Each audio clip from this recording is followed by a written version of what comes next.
Del otro lado, ya acompañándonos, el licenciado Martín Reynoso. Bienvenido, Martín, buenas noches. ¿Qué tal? Buenas noches, Lorena. Gracias por la invitación. No, por favor, gracias por compartir y aceptar también. Licenciado Martín Reynoso, coordinador de los programas Mindfulness, forma parte del Departamento de Psicoterapia Cognitiva de INECO. ¿Está correcta la presentación, Sí, Martín? perfecto, perfecto. Y además soy docente a cargo del posgrado de Mindfulness en Favaloro, en la Universidad de Favaloro, que es el único posgrado de Mindfulness en Argentina. Ah, muy bien, muy válida la aclaración. Muy nuevo esto de mindfulness. Sí, relativamente nuevo, porque en la Argentina ya está desde el año 2000 y nosotros trabajando puntualmente en INECO estamos desde el 2010, pero ya tiene 15 años en la Argentina y además de eso en el mundo ya tiene más de 35 años. Igualmente eso todavía es joven, es poco, digamos, ¿no? Pero ya tiene cierta tradición. Claro, ya lleva cierto camino andado. Sí, sobre todo ya lo importante en todo esto, al menos en lo que es la práctica del mindfulness, es la base científica, el respaldo científico que tiene el programa. Y bueno, ya hay más de, no sé si en este momento son 3.500 investigaciones aproximadamente que tienen ya publicación en revistas científicas. Por lo tanto, ya hay como un recorrido, un camino. Ya podríamos decir que no estamos en la etapa de sembrado, sino ya en donde están surgiendo los primeros brotes, ¿no? Empezando qué lindo, me gusta la similitud con los brotes, más o menos Sí, así se ve. sí, tal cual. En la ciencia se dice eso, ¿no? Que a veces hay temas o aspectos de la investigación que están siendo como sembrados, se están empezando a investigar, y hay otros que ya empiezan a brotar y otros que ya son árboles robustos, digamos, ¿no? Hay temas en la neurociencia que son mucho más, ya tienen como una tradición fuerte, ¿no? Claro, que ya son mucho más robustos y empiezan a dar esas ramas, se Claro, empiezan a ramificar. claro. Bueno, para comenzar, Martín, contanos un poco qué es mindfulness Mira, y tiene qué como... significa, porque está en Sí, inglés, ¿verdad? sí, se usa esa palabra porque es la palabra que, digamos, se publica en las revistas científicas, siempre se publica en inglés, y por lo tanto lo que mantiene como su vigor es este concepto, esta palabrita en inglés, que quiere decir mente plena o atención plena. Esa sería por ahí la traducción más acertada al castellano. Ujú. Y en realidad mindfulness tiene como una doble acepción. Por un lado, se le llama mindfulness a esta capacidad o a este estado de la mente en el cual hay una muy profunda conexión con lo que está ocurriendo en el presente, ya sean situaciones externas, ya sean pensamientos o sensaciones corporales, lo que sea que esté ocurriendo en el ámbito de la persona y la persona esté consciente de eso, eso se le llama mindfulness, ¿no? Entonces, eso no necesariamente lo puede hacer una persona que practica la técnica mindfulness, sino cualquier persona que tenga como un entrenamiento de estar como bastante consciente de las cosas. Hay personas que hasta naturalmente son más atentas, más conscientes que otras, ¿no? Tiene que, con la percepción sobre uno mismo tiene que ver. Claro, claro, con el darse cuenta, la percepción, el darse cuenta de lo que pasa a nivel del cuerpo, de la mente, de las emociones. Y hay personas que tienen como lo que se llama el mindfulness disposicional, que es como darse cuenta más naturalmente sin haber hecho necesariamente ninguna práctica. Claro, sin Ese sería saber que el como, cerebro funcionaba así. claro, tal cual. Esa sería como una acepción del mindfulness, entonces, es la cualidad mindfulness. Y lo otro que es normalmente llamado mindfulness es el entrenamiento. Es un entrenamiento protocolizado de 8 semanas o a veces de 4 si es intensivo en los encuentros, que como es un protocolo tiene contenidos establecidos para cada clase, con audios de práctica, de ejercicios de práctica que se hacen en la casa, la persona hace con los audios, y este es el programa que creó John Kabat-Zinn, el fundador del programa, en el Centro Médico de la Universidad de Massachusetts en la década de 70, finalizando 79 aproximadamente, y ya tiene muchos años. Entonces, esa es la segunda acepción de la palabrita mindfulness, hace referencia al programa. A Claro, veces se usa indistintamente uno y otro, ¿no? Mindfulness como cualidad o estado, o mindfulness el programa de Kabat-Zinn. bien. John Kabat-Zinn es el que trae el mindfulness o el que lo crea. En realidad él era un practicante de meditación Zen. Es un biólogo molecular que hizo práctica personal, ¿no? De lo que era Zen, la meditación Zen. Y el Zen también es como una de las bases del mindfulness, digamos. El mindfulness tiene que ver también con el Zen y tiene que ver con el Vipassana, que es una meditación india que enseñaba el Buda. Porque Zen es esto, mindfulness es esto de estar consciente. Entonces, todas estas meditaciones están dentro de lo que es la órbita de mindfulness. Claro. Y él practicó Zen mucho tiempo. Y después, cuando él empezó a trabajar en la universidad, como docente, como también parte del staff del Centro Médico de Massachusetts, él empezó a darse cuenta que muchos pacientes podrían verse beneficiados con la práctica meditativa. Él empezó a ver eso. Y entonces empezó a pensar y empezó a armar un programa que tuviera estas características de más accesibilidad para la persona occidental, que estuviera desprovisto de lo que fuera una ideología así abierta y declarada en lo religioso, en lo cultural. Claro, que fuera neutro, digamos. Claro, y fue como tendiendo un puente entre la medicina y lo que eran las prácticas meditativas. Que eso realmente fue, digamos, el visionario fue el primero que empezó a hacer eso, ¿no? Porque había muchas otras personas que meditaban y en esa época de los 60, de los 70 estaba todo el movimiento hippie y había como New Age, mucho de meditación, pero manteniendo todo lo que fuera siempre como la raíz oriental.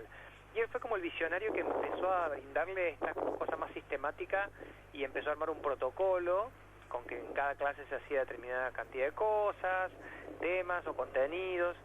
También tuvo la idea de grabar audios para que la persona pudiera practicar como una forma de ayudarse en la práctica, que eso también fue una muy buena idea, porque normalmente en todos los lugares donde se enseña meditación y aún hoy se le pide a la persona que practique, pero la persona se va medio, digamos, con lo poco que tiene, y a veces se le hace difícil mantener la práctica personal solo, ¿no? Claro, sin la guía.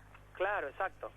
Bueno, entonces fue esto un poco el visionario, fue él, ¿no? El que hizo todo esto. Así que a partir de ahí, bueno, se empezó a desarrollar en todo el mundo y hoy en día hay muchos centros en todo el mundo que enseñan mindfulness. ¿Y cuáles son los objetivos que tiene y el aporte que le da a la vida cotidiana de la persona? Y mindfulness tiene algo que es el sello fundamental del entrenamiento y que hoy en día es tan necesario, es prácticamente indispensable para nuestra vida, que es aportarle más conexión a la persona con todo lo que le toca vivir, con lo que le pasa, más conexión, una conexión más profunda, y devuelve de esa manera el sentido de estar vivo, el sentido de lo que uno elige hacer y decide para su vida, al poder estar como más conectado con el presente, ¿no? Y con lo que está ocurriendo, y no con esta maraña de pensamientos constantes hacia el pasado y hacia el futuro, que es lo que hacemos todo el tiempo.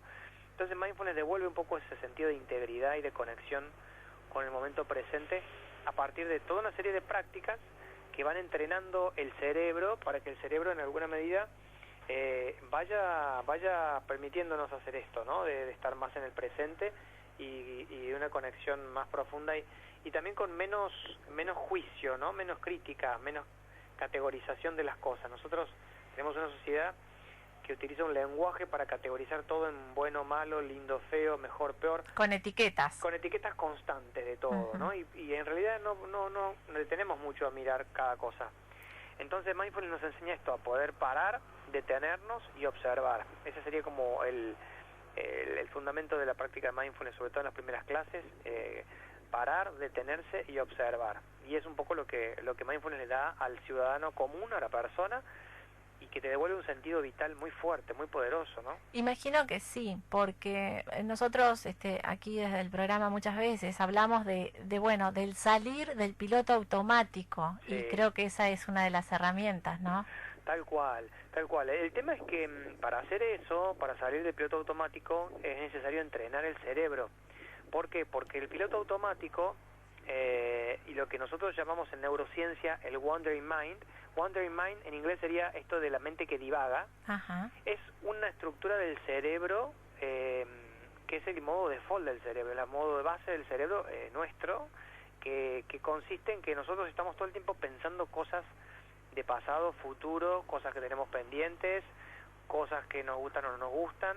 Es decir, estamos todo el tiempo como divagando mentalmente, o la mayor parte del tiempo. Digamos, vos decís que es la característica normal de nuestro cerebro, de funcionamiento. Sí, el modo default se le dice en neurociencia. Quiere decir que cada vez que puede, el cerebro hace eso. Ajá, es decir, sí, a no ser que vos le obligues a hacer otra cosa, por ejemplo, a leer o estudiar o hacer algo muy concentrado, y vos estás realmente concentrado en una actividad. Si no estás así, en ese estado, el cerebro por default va a divagar. Vos estás sentado esperando en el consultorio a que te atiendan, tu cerebro divaga. Te estás duchando, tu cerebro divaga. Estás comiendo, tu cerebro divaga. Cada vez que puede, va a hacer eso. Y eso tiene que ver, bueno, un poco con la forma en que estamos siendo educados y la sociedad en la cual vivimos. Pero el wandering mind, esta mente que divaga, también es, en cierta medida, parte del ser humano hace muchos años, desde que el cerebro produjo estos cambios tan extraordinarios que produjo nuestro cerebro, ¿no? Y nos permite anticipar, nos permite proyectarnos, nos permite recordar con más profundidad. Todo eso lo fuimos logrando como raza, como especie humana con los años, y nuestro cerebro ha desarrollado eso. Pero ahora, ¿qué pasa? Se fue de mambo con eso. Claro, se pasó de rosca. Se pasó de rosca y estamos más tiempo haciendo eso que haciéndolo, en vez de hacer lo más importante, que es estar viviendo. Que concentrados. Con la realidad. Claro. Entonces ese es el problema, y para cambiar eso solo funciona un método que sea bastante disciplinado y que nos permita que el cerebro sobreviva a esto de la información constante, el multitasking, la fugacidad de los fenómenos, todo lo que nos envía y nos tira encima la sociedad constantemente. Claro, todos estos fenómenos y estos que estamos hablando, ponerle del multitasking, la cantidad de cosas a las que uno, o estímulos a las que uno se ve influenciado durante, digamos, el día, todo eso es lo que produjo el cambio del cerebro o este mayor divague. Sí, en cierta forma sí, en cierta forma tiene que ver con un montón de cosas, quizá, ¿no? Evidentemente con el avance tecnológico. Yo creo que también mucho que ver con esto tiene las pantallas, la tecnología, las computadoras, los teléfonos, todo eso nos hace estar navegando constantemente en un mundo de pasado, futuro, probabilidades. Es como que estamos todo el tiempo ausentándonos del momento presente, ¿no? Claro. Entonces es un poco eso lo que ha hecho, creo que digamos, habría que hacer un análisis sociológico, no son sociólogos para hablar de eso, pero creo que por ese lado va principalmente, ¿no?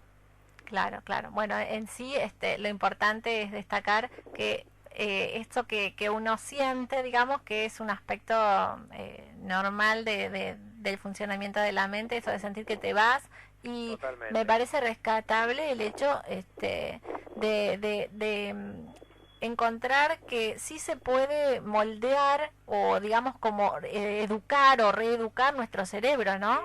Sí, totalmente, pero también es importante tener en cuenta, esto lo digo porque trabajo en un instituto donde vemos muchos pacientes de este tipo, también es importante a veces, en muchos casos, complementar esto con tratamientos específicos, médicos o psicológicos o psiquiátricos. Por ejemplo, los pacientes nuestros de la clínica de ansiedad suelen ser pacientes que no tienen ansiedad normal o ansiedad intensa, pero digamos solamente eso, sino que suelen tener ansiedad patológica, como por ejemplo pánico, ansiedad generalizada, ansiedad social, donde ya hay síntomas más arraigados.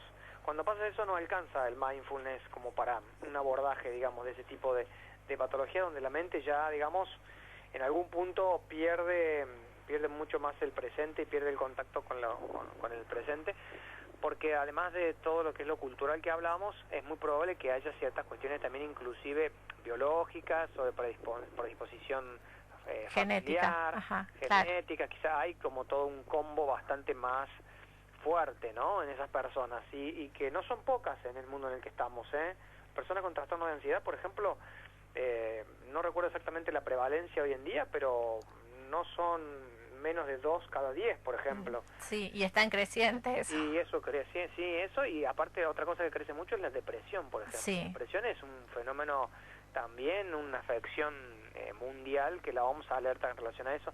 Por eso te quiero decir que hay hoy en día, no solo el problema suele ser a veces el aumento de ansiedad, depresión en las personas en general, sino la patología instalada que tienen otras personas y que ya hace que haya que tomar otras intervenciones además, ¿no? Mindfulness ahí en ese caso es como un tratamiento de segunda línea al principio y después puede transformarse cuando la persona está estable en algo de primera línea, pero en principio normalmente suele ser necesario a veces algo de medicación, psicoterapia.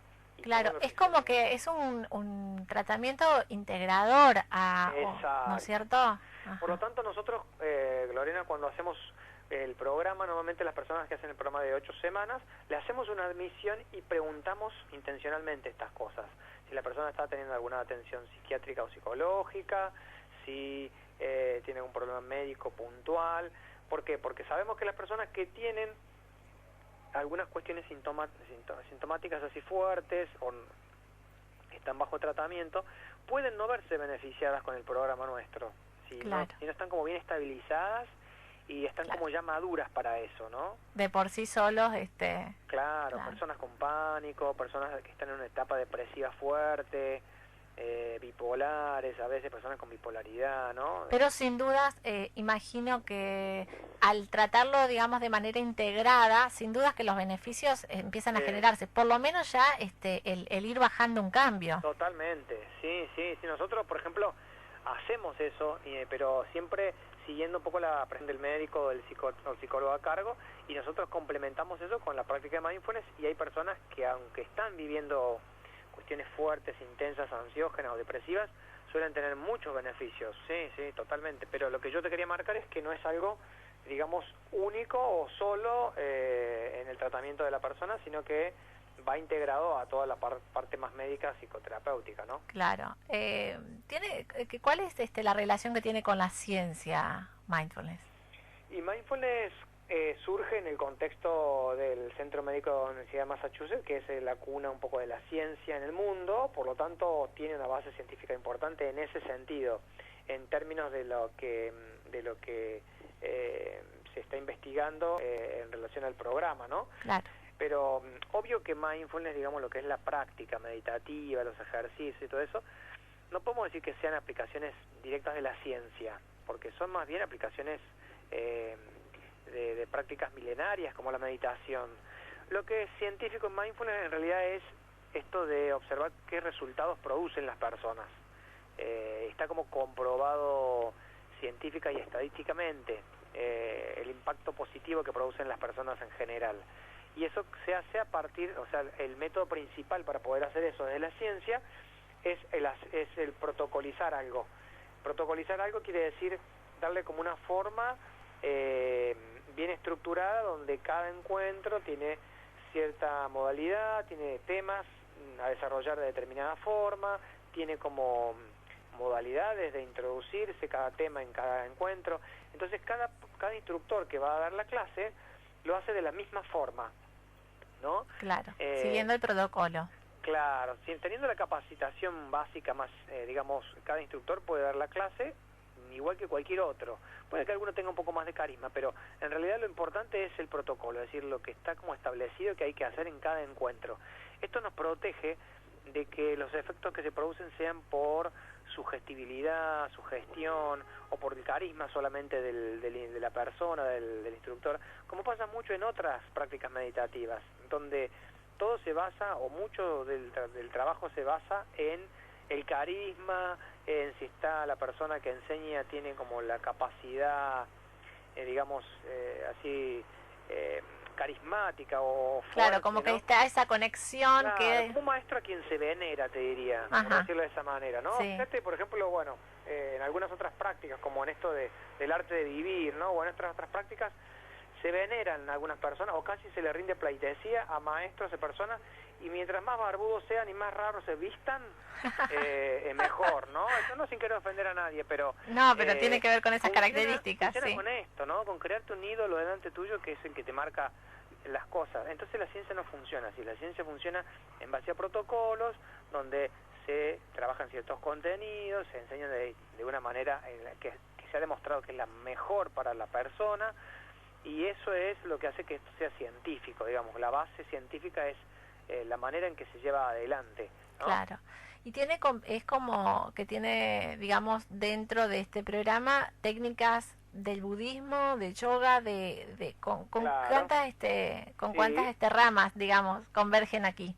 Mira, básicamente nosotros en Mindfulness decimos que uno puede practicar Mindfulness en casi cualquier situación cotidiana de la vida, desde ir caminando a estar en el tren, a bañarte en una pileta.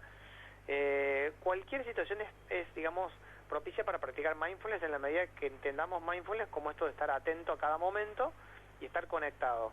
Eso se llama, incluso nosotros le llamamos a eso meditación informal, en la vida cotidiana. Pero después, dentro de lo que llamamos la meditación formal, que serían como las prácticas que uno hace en la casa con los audios, tenemos algunos ejercicios puntuales como, por ejemplo, lo que se llama el escaneo corporal, que es ir sintiendo cada parte del cuerpo, se va como pasando por cada zona del cuerpo. Luego tenemos, además, el ejercicio de yoga muy suave, donde se trabaja no tanto solo la parte física del movimiento, sino también la mente en contacto con cada movimiento que uno hace, ¿no? Y luego tenemos, por ejemplo, la práctica de meditar caminando.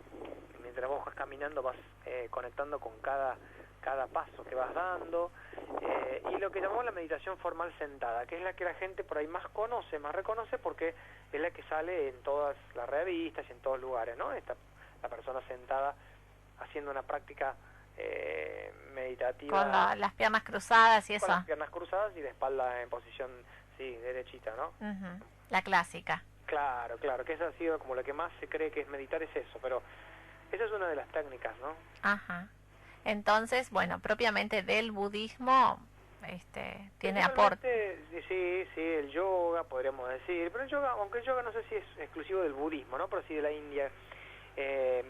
El escaneo también, en cierta forma es utilizado en el budismo, pero también en otras meditaciones. En realidad es un poco, no sé si diría budista, pero sí más de la tradición oriental, ¿no? Sí, budista es más, tocando con el budismo, son algunos de los conceptos que se trabajan, que tienen que ver con conceptos básicos de esto de conexión, el momento presente, de manejo del estrés, de lo que es el dolor y lo que es el sufrimiento, del desarrollo de las emociones altruistas. Todos esos conceptos vienen más del budismo, vienen y tienen un fuerte asidero en el budismo. ¿Cómo nombraste la técnica india? Era hoy que hablaste sobre nombraste, creo que era una técnica. El escaneo, el yoga, el meditar caminando o la meditación formal sentada, ¿alguna de estas? No, era algo que dijiste al comienzo, que me quedó dando vuelta y no te lo dije enseguida, pero tenía que ver con que venía también de una corriente como India, algo así. No recuerdo qué fue lo que te dije específicamente de una técnica en particular, ¿decís? Bueno, sí, algo así era que me había quedado dando vueltas. Bueno, ya nos va a venir a la mente. Me voy a poner mindful y cuando me vuelva te lo digo. Entonces, bueno, ya estabas un poco, te iba a preguntar yo sobre si tenía limitaciones. Las limitaciones son estas, de que cuando hay alguna patología, bueno, tiene que estar acompañada, pero otras limitaciones no hay. No, casi te diría que no, porque prácticamente mindfulness puede serlo de un niño. Nosotros lo hacemos con niños en las escuelas. En California está en el programa curricular en el jardín de infantes. ¡Qué lindo! Kinder. Qué importante, ¿no? Eso, se ven los resultados. Totalmente. Me imagino lo que debe ser. Nosotros ahora también estamos trabajando en las escuelas, en algunas escuelas, y también estamos capacitando a los profesionales del Hospital de San Isidro, del Servicio de Medicina del Estrés, para que a su vez ellos lo hagan en las escuelas de San Isidro, en las escuelas públicas. Así que sí, la verdad que es un factor muy positivo en esos espacios. Es estar creando una generación con otra cabeza ya, ¿no? Totalmente salud mental, ¿no? Como una forma de prevención, de apostar a eso. Y después tenemos, pasando por todas las etapas de la vida y el ciclo de la vida, tenemos hasta en los ancianos, y hay estudios ahora recientes en España de que mejora el rendimiento cognitivo, el rendimiento de todo lo que es lo cognitivo en asilos. Entonces tenés a lo largo de toda la vida la posibilidad de practicar mindfulness, no hay ningún límite en ese sentido. El único límite por ahí es esto del momento en el cual a veces uno se puede encontrar, si es que realmente siente que no puede, que sintomáticamente, ¿no? Hay algunas cuestiones que debe resolver primero con su médico o con su psicoterapeuta, pero si no, en general no tiene ninguna otra digamos así, cuestión negativa para el practicante, para la persona. Claro. A veces puede ser inocuo para algunas personas, puede que no tenga como el impacto que puede tener para otras, ¿no?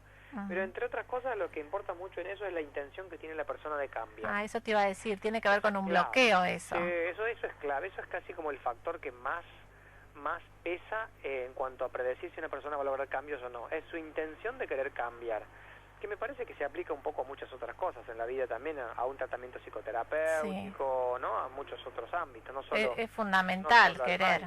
Sí. Pero en el mindfulness se ve muy bien esto, de que la intención es clave. En la medida que vos tengas como cierta confianza, te des la posibilidad de probar la técnica, de evaluarla, de verla, y le des un poquito de práctica disciplinada, le des tiempo, le des la posibilidad de como de crecer en vos, es una cosa, y si vas de manera escéptica y sin dedicarle tiempo y como de manera desconfiada relacionándote con esto, lo más probable es que no te sirva de nada, ¿no? Claro.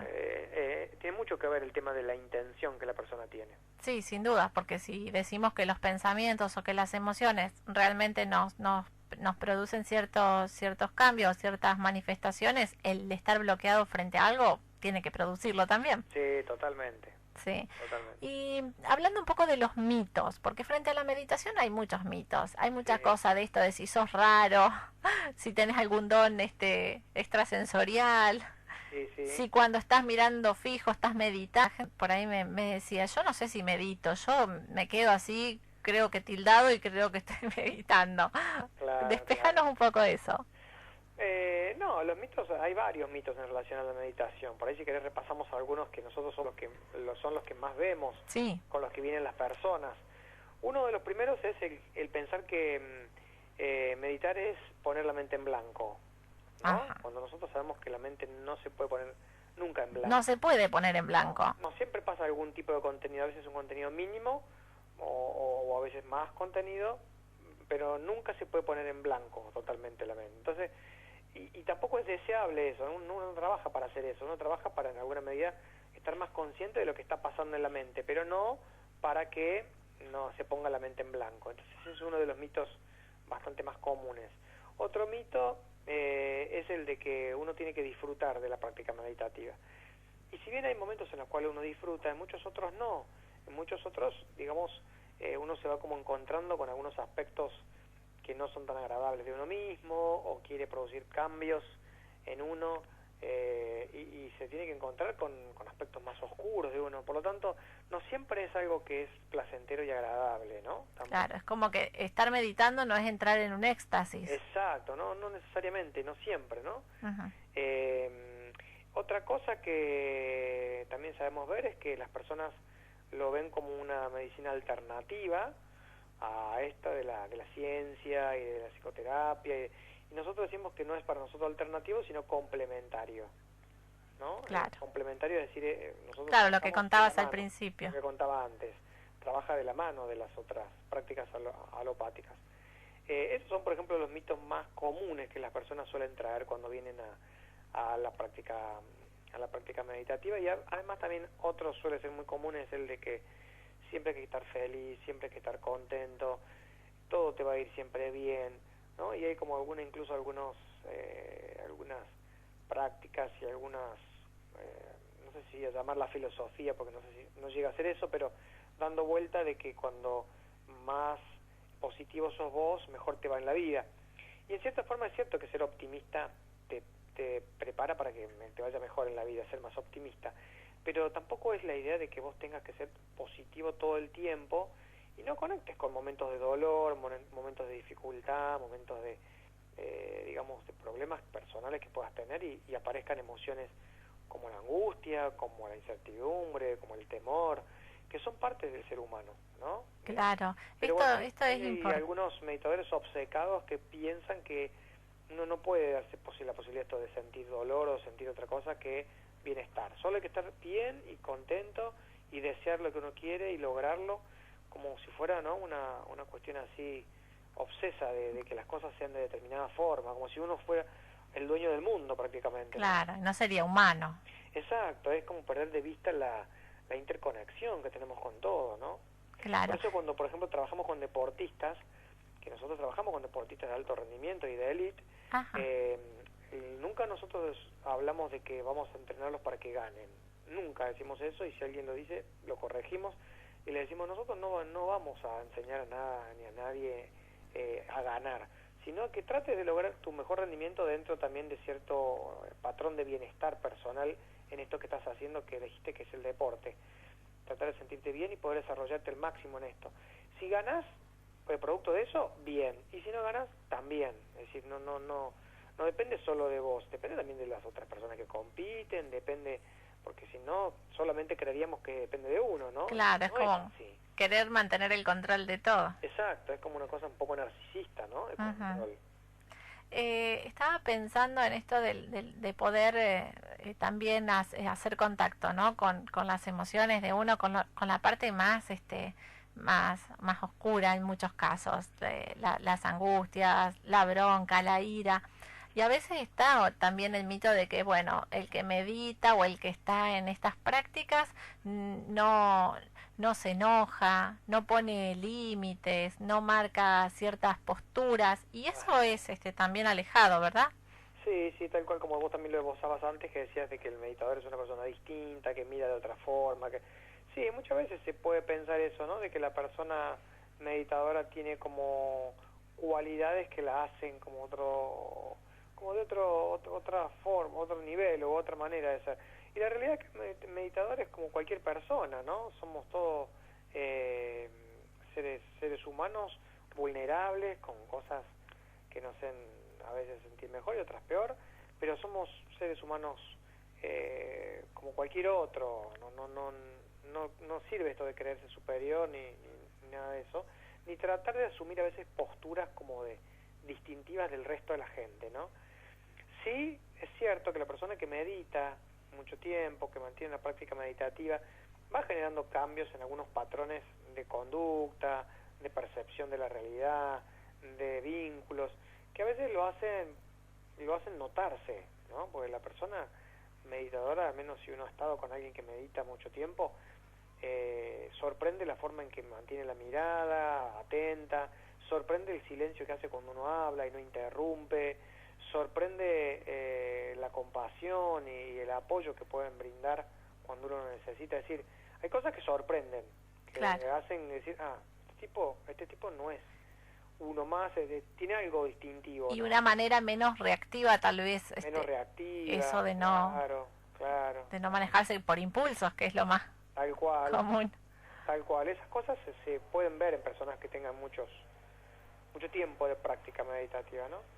Pero después de eso, más allá de eso, en realidad cualquier meditador es un ser humano, ¿no? Un ser humano vulnerable y que tiene sus momentos y sus cosas y sus falencias, y que está también en construcción de un mejor ser humano, pero nada más que eso, ¿no? Claro, porque sí, me venía la pregunta, porque he escuchado, digamos, que por ahí me han manifestado también, no, porque hay gente que se resiste a entrar en esto de las prácticas meditativas o de poder abrir, porque dicen, no, porque yo, no quiero guardarme las cosas, no quiero no poder reaccionar, y no es así. No. Obviamente la manera se modifica, pero para mejor se modifica. Sí, totalmente. Es una de las cosas que uno empieza a ver al poco tiempo de practicar, ¿no? Cómo van disminuyendo las reacciones, sí. Claro. Bueno, la verdad que fuimos saltando un poco de todo. A veces también sucede que uno cree que el cerebro no cambia, que la mente no cambia, que como estás, así te quedas. Eso es un mito, entonces, si decimos que estas prácticas van haciendo ciertas modificaciones en el cerebro. Sí, obvio que van generando ciertos cambios, por supuesto. ¿Cuáles serían más o menos esos cambios? Así como en concreto, digo, por ejemplo, cuando uno piensa o cuando uno siente o en determinada situación de alegría o de angustia o como fuera, ¿hay partes reales de nuestro cerebro que se activan? Sí, totalmente. Por ejemplo, en la parte frontal del cerebro, el órbito frontal del cerebro, que tiene que ver con lo atencional, se activa bastante.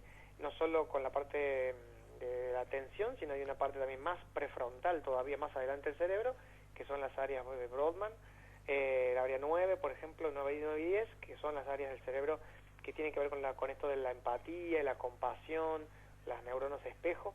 Esas áreas se activan cuando una persona practica meditación, y cada vez, mientras más tiempo lo practique, más se activan. Y toda esa zona frontal del cerebro que tiene que ver con la práctica meditativa se conecta con una parte que es de lo que es el sistema límbico del cerebro, que es la parte de las emociones más intensas, y en alguna medida modula las emociones. Es como que permite un balance más regulado, más adecuado de funcionamiento emocional, ¿no? Ajá. Dentro del sistema límbico está lo que es la amígdala o el hipocampo. Claro, la amígdala principalmente, que es el órgano que más tiene que ver con todo lo que es la reactividad al miedo, el enojo, el dolor, la incertidumbre.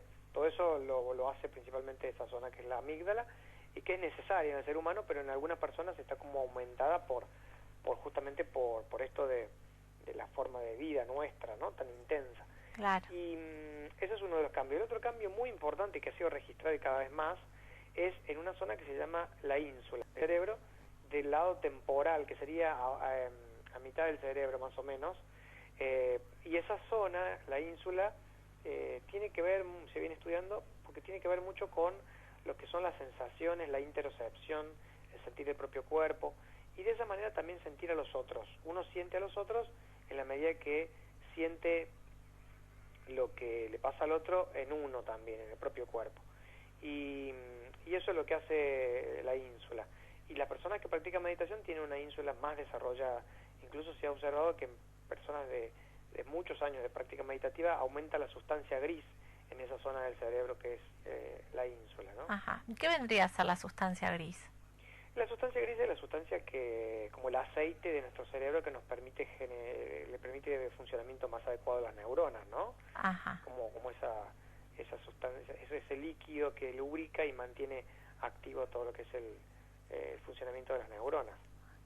Claro, así que eso se aumenta con la práctica, con esta práctica, bueno, por supuesto, con muchos años de mucho tiempo. Y también hay estudios que hablan de que la sustancia blanca, que es un poco la que va generando todas las estructuras de soporte, de glía de las neuronas, también parecen mejorar con la práctica meditativa de mucho tiempo, ¿no? Es como que también fortalece el sistema de lo que son la sustancia blanca en el cerebro. Entonces, cada vez hay más como estudios que están demostrando esto. Inclusive hay una línea ahora muy importante de investigación que habla de que la práctica meditativa reduce el envejecimiento del cerebro porque también protege las neuronas.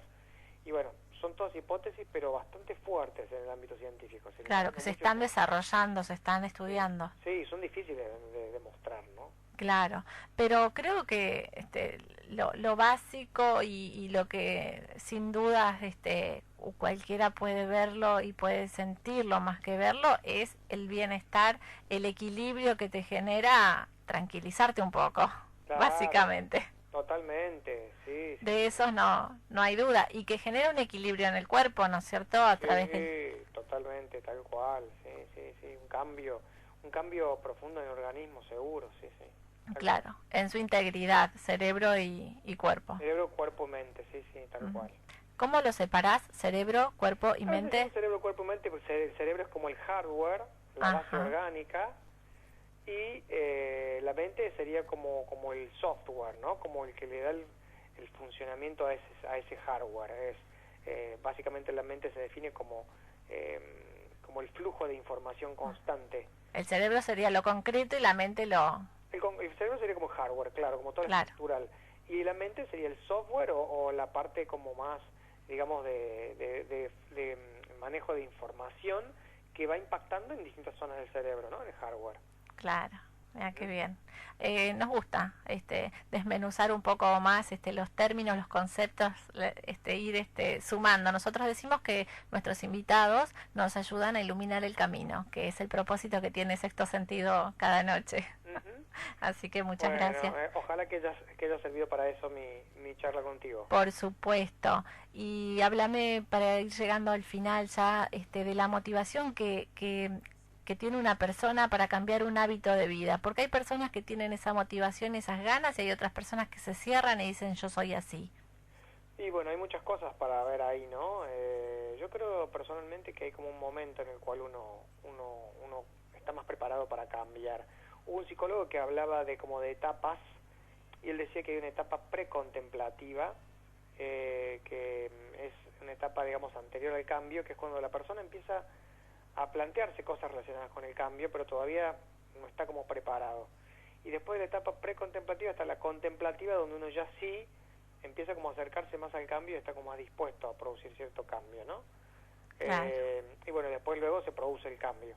Pero cuando se produce el cambio, hay otra etapa que él también habla, Prochaska se llama este autor, y dice que hay una etapa como de vuelta hacia atrás, que es como cuando uno a veces, digamos, tiene alguna recaída o una vuelta a conductas que ya pensaba que tener más, que es parte, también dice, del cambio, el a veces volver un poco hacia atrás, para después de vuelta volver a seguir avanzando. Claro, avanzar como más seguro. Son como etapas. Yo creo que cada uno tiene como un momento en particular para poder empezar a hacer un cambio real. Y, por ejemplo, en el caso mío, para empezar mindfulness, fue una gastritis fuerte que tuve en ese momento y que no terminaba de mejorarse con la medicación. Para otras personas a veces es una enfermedad o algún problema puntual, pero normalmente lo que suele disparar el cambio en las personas es el sufrimiento, ¿no? El estar en un momento atravesando un momento difícil de sufrimiento. Cuando el cuerpo te grita. El cuerpo o la mente a veces, sí, tal cual, sí. Claro. Necesitas como hacer un cambio real, ¿no? Claro, cuando se te terminan todos los recursos. Sí, o no te alcanzan, claro. Claro. Sí, tal cual. Y la relación de mindfulness con la fe, cuando, o sea, he escuchado que no practican cuestiones que tienen que ver con el entrenamiento del cerebro, de la mente, o que tengan que usar la mente, me dijeron, para por relaciones a la fe, porque la fe no se los permite. ¿Has escuchado algo de eso? No específicamente así de esa manera, no. No, en general nosotros, vos decís a las personas que meditan, el tema de esto de la fe. Claro, no, a las que meditan no, a las que por ahí quieren intentar conocer algo, pero dicen no porque... Ahora te comprendo. Quienes se quieren acercar a la práctica meditativa, pero que tienen miedo quizás de perder su... Claro, como que estuviera contrapuesto con la fe y con cosas... No, porque mindfulness es universal y es una cualidad que lo pueden tener cualquier persona y cualquier religión, y como no tiene ningún sesgo ideológico, nada de eso, no. Lo practican, por ejemplo, los jesuitas han practicado todo este tipo de meditaciones. En realidad no se pide dejar nada de lado en relación a la fe, ni a las creencias que la persona tiene. Pero sí es cierto que uno va ganando también como en profundidad perceptiva y bueno, eso para mí en algún punto puede hasta enriquecer lo que uno cree, ¿no? Empieza a pensar las cosas un poco más. Claro, ganar en profundidad perceptiva por ahí también, ¿no? Pero me parece que eso quizá puede haber sido en un tiempo, ¿no? Como generador de más escepticismo y de más, cuidado antes de empezar la práctica meditativa. Pero nosotros hoy en día hemos tenido practicantes, me acuerdo de la esposa de un miembro del credo judío, no me sale el nombre ahora del líder, ¿cómo se llaman? El líder de los judíos, de la iglesia judía. Ajá. De un pastor, no me sale la palabra pastor, que estuvo en el programa nuestro. Hemos tenido personas muy católicas, muy cristianas. Claro, no tiene diferencias entre católicos, protestantes, Un rabino, perdón, no sabía la palabra del rabino. Rabino. Un rabino, sí, muy ortodoxo, pero muy ortodoxo. La señora inclusive hasta teníamos que adaptar un poco la práctica, porque nosotros practicamos a veces en colchonetas y eso, y ella al principio no lo hacía y después pudo hacerlo. Claro. Venía con esa pollera larga, sombrero, todo, y no ningún problema, ¿no? Porque realmente mindfulness es muy abierto en eso y Y el proceso que se vive con mindfulness es muy personal también. Sí, sí, por supuesto que cada uno va como viviéndolo, pero de todas formas, aunque es muy personal, tiene como cierto patrón que se va como más o menos viendo de manera similar en las distintas personas, ¿no? Sí, hay como patrones que se mantienen. Por ejemplo, primero ganas en concentración, luego de la concentración vas ganando en calma, vas ganando también en profundidad perceptiva, y eso te va haciendo ser a la vez menos egocéntrico y más compasivo, más amable. Entonces hay como patrones que se van viendo en cierto orden, más allá de que cada uno va como lográndolo en distintos momentos y de distintas formas, ¿no? Claro, claro, siguiendo un poco esto que decías también como del protocolo, hay como un protocolo personal que se va llevando. Tal cual, un ritmo, ¿no? Y una secuencia personal. Bien. En los tiempos ¿qué las encuentra por ahí mindfulness y cómo se propone superarlas? Bueno, la realidad es que nosotros hacemos mucho hincapié en esto del modo de ser, ¿no? Por sobre esto que decís vos, el modo de tener, o el tener. El tener, sí. Y la realidad es que nosotros en Mindfulness, en la práctica nuestra, no pedimos como un requisito, como algo que sea necesario el desprenderse de nada, ni el ser pobre, ni el... No hay nada en cuanto a como requisito para poder practicar mindfulness en relación a eso. Pero la realidad es que a la medida que uno va como profundizando la práctica, va como a veces desprendiéndose un poco más de esas ataduras que pueden tener que ver con el tener, ¿no? Y con la ambición y la codicia y todo eso. Pero no es como algo que nosotros planteemos como requisito ni nada por el estilo, ¿no? Aunque sí sabemos que es dañino para la mente de la persona estar apegado a aquellas cosas que van más allá de esto que nosotros enseñamos, que es la conexión con el momento presente, ¿no? Claro, y con lo más simple por ahí. Claro, y con lo más simple, exacto. Para cerrar un poco, que ya estamos en tiempo, para cerrar el tema de que vos decías hay que poder transitar el momento por ahí de dolor, el sufrimiento, la angustia. Sí. ¿Hay alguna técnica que puedas decirle a la gente, decir, bueno, porque esos son los momentos más difíciles? Uno dice, ¿cómo? Estoy con dolor intenso, tengo algún problema, alguna angustia muy grande, y cómo hago para pasar en ese momento y creer que la voy a pasar. Sí. ¿Cómo me posiciono? Por un lado, no es fácil la pregunta, ¿no? Porque cada persona tiene como su manera de procesar eso, pero en Mindfulness lo que vamos diciendo es que uno va aprendiendo poco a poco a manejar mejor lo que llamamos las ilusiones de la mente. Las ilusiones de la mente tienen que ver con tener el control, con querer sentirnos seguros y no vulnerables, y con esto de que somos en alguna medida, o las cosas son permanentes y no cambian, cuando sabemos que son impermanentes y todo el tiempo están cambiando.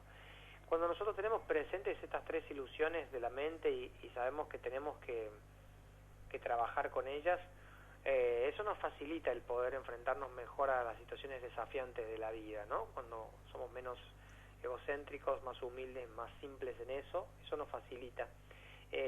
Por eso el darnos cuenta de eso, ¿no? Y normalmente las prácticas meditativas todas apuntan a esto, de poder aprender a transitar el proceso como parte de la vida y no como orientarnos siempre a salir, a evitarlo o aliviarlo inmediatamente, que sería como esto de no querer vivir el momento presente, ¿no? Sino de querer saltearlo. Y en base a eso, bueno, todas las prácticas tienen algo de eso en realidad. No sé si decirte que hay una en particular que lo tenga más que otra, porque todas las prácticas trabajan con esto del momento presente, de la impermanencia, del cambio, de la aceptación de lo que no se puede cambiar, del control, soltar el control. Todo va por ese lado en Mindfulness en realidad, ¿no? Así que no sé si hay una técnica más específica en relación a eso. Lo que sí por ahí nosotros trabajamos, que quizás pueda ir un poco en la dirección que vos decís, es la práctica de la amabilidad y la compasión por el dolor de uno, que es una práctica en la cual uno se va diciendo como algunas frases así amorosas, amables hacia uno mismo, de manera tal que uno pueda como vivir con más integridad esos momentos de mucho dolor o sufrimiento, ¿no? Claro, la comprensión hacia... mucho la la práctica se le llama también a veces de la autocompasión o el amor incondicional por uno, y suele ayudarnos mucho, acompañarnos mucho en los momentos de desafíos fuertes en la vida, ¿no? Entonces, bueno, un poco por ese lado va también algo que nos puede ayudar mucho. Claro, sin duda. Es un es un buen consejo, si se quiere, para por ahí para la gente que está escuchando, decir, bueno, a ver cómo me planteo frente a una situación difícil o un dolor tanto físico como emocional, ¿no? Claro. Así que tal cual. Muy bueno. Bueno, Martín, muchísimas gracias por habernos acompañado, muy claro, muy nos regalaste todos los conocimientos.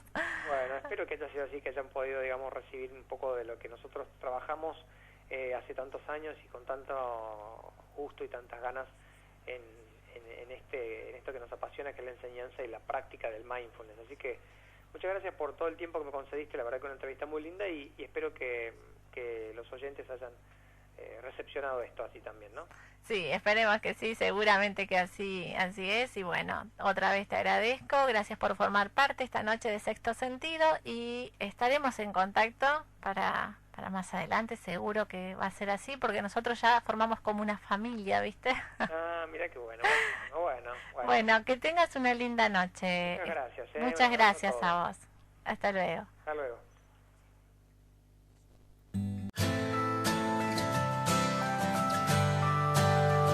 Donde hay música, no hay soledad. Cada noche te acompaña Lorena Gui. I looked away, Lorena Gui. and I looked back.